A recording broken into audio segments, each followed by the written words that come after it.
సత్యసాయి జిల్లాలో హిందూపురంలో బాలకృష్ణ నామినేషన్ దాఖలు చేశారు. అంతకుముందు సుగూరు ఆంజనేయ స్వామి ఆలయంలో కుటుంబ సభ్యులతో కలిసి ఆయన ప్రత్యేక పూజలు చేశారు. కుటుంబ సభ్యులతో కలిసి నామినేషన్ దాఖలు చేశారు. ఇక సాయంత్రం బాలకృష్ణ సుగూరు ఆంజనేయ స్వామి ఆలయం నుంచి భారీ ర్యాలీ నిర్వహించనున్నారు.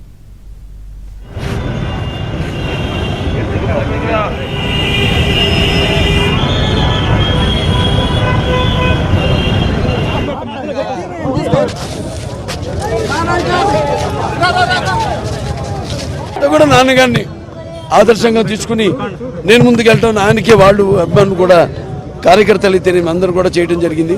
అలాగే ఎన్నో ఊళ్ళలో మనం కలవట్లు కానీ సీసీ డ్రైన్లు ఇవన్నీ కూడా ప్రతిపక్షాలు ఉంటూ కూడా డెవలప్ చేయడం జరిగింది. అలాగే ఆరోగ్య రథం, ఎన్టీఆర్ ఆరోగ్య రథం అయితేనేమి, లేకపోతే ఏదైతే అన్నా క్యాంటీన్ తీసేశారో ఇక్కడ మన మళ్ళీ రోజుకి 400 మందికి ఉచితంగా భోజనాలు పెట్టడం, ఇవన్నీ కూడా చేస్తూ ఉన్నాం. సో ఇవన్నీ ప్రజలు గమనిస్తూనే ఉన్నారు.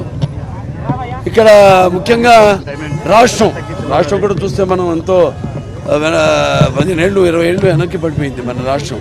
అన్ని విషయాల్లో అంటే ఉద్యోగ కల్పనలో అయితేనేమి, అభివృద్ధి సంక్షేమ విషయాల్లో అయితేనేమి, మొత్తం వైద్యం, విద్య అన్ని విషయాల్లో రాష్ట్రం ఎంతో వెనకబడింది. ఇప్పుడు మళ్ళీ దాన్ని పునరావృతం చేయాలి. ప్రపంచ దేశాలకే ముందు చూపు అంటే విజన్కి ఆదర్శం నారా చంద్రబాబు నాయుడు గారు. మళ్ళీ ఆయన ముఖ్యమంత్రి కావాలని అందరూ కోరుకుంటున్నారు. అలాగే ఇక్కడ మీరు చేసిన అభివృద్ధి కార్యక్రమాలు ఏంటి అన్ని ప్రత్యక్షంగా కనబడుతున్నాయి మన కళ్ళ ముందు.